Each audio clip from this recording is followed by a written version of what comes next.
Welcome, Miles. Honestly, I just want to thank you for joining me today. I want to thank my listeners for those who are tuning in.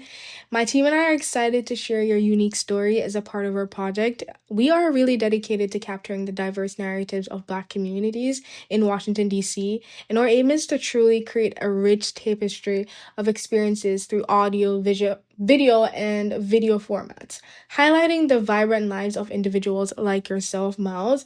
And so we truly think your voice is important, and by sharing your journey, it'll help foster understanding and connection and appreciation for the diversity within our community. So, we're truly just excited to hear what you have to say.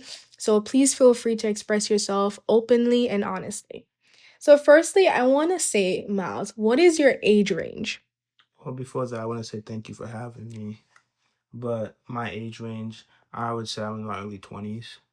Nice. So I asked you this question because I really wanted to give our listeners an understanding of context about your experiences and your perspectives. So, how do you identify yourself? Would you say you are Black, African American, or do you identify yourself something else? Yeah, I identify as an African American man, but that doesn't really feel the right saying for me. That's more of a formal setting. To me, I'm just a black man because it helps me feel more connected to my community.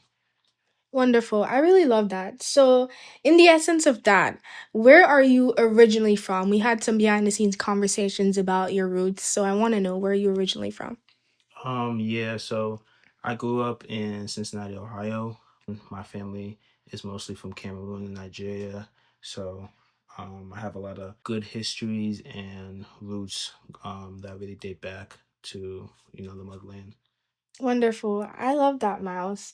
And I want to know as well, what does identity mean to you personally? When you think about identity, what comes to mind?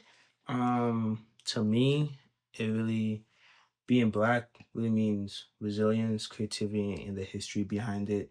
It's known that we build culture out of a struggle and we found ways to create joy, style, and music and language that can really help shape the world.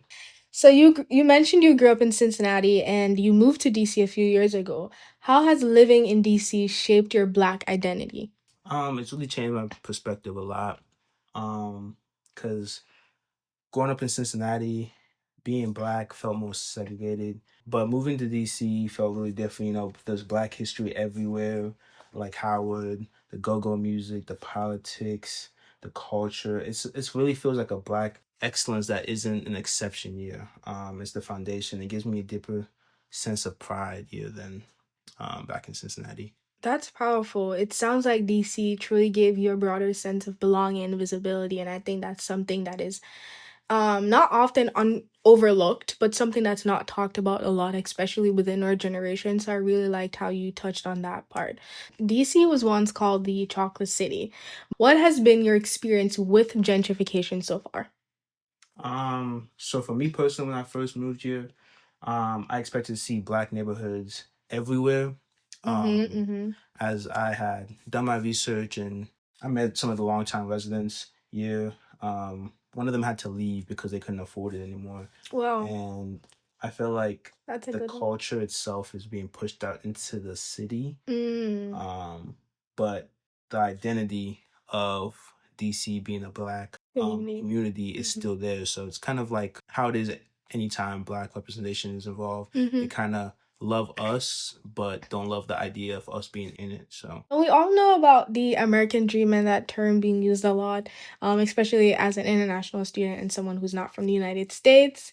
That's often a conversation that is had. And I think, as an American citizen, I want to know from your perspective, what does the American dream mean to you? through generations and generations, that's all people's ever talked about. But Mm-hmm. traditionally, I think it really meant stability, like home ownerships and upward mobility. But for Black Americans, I don't think it's really been on an equal path for the American dream. What changes in the US history if Black Americans tell their side of the story?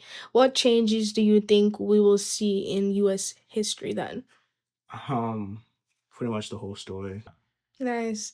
Well, Miles, thank you so much for sharing your story and your amazing perspective. I truly think your voice helps deepen understanding and connection within our community. So I just want to thank you for your time. And definitely we'll be sharing our episode once this is published. And if you'd like to see it, then you know where to find us. Thank you guys so much for listening, and I hope you have a wonderful evening. Thanks for having me. Bye, y'all. Bye.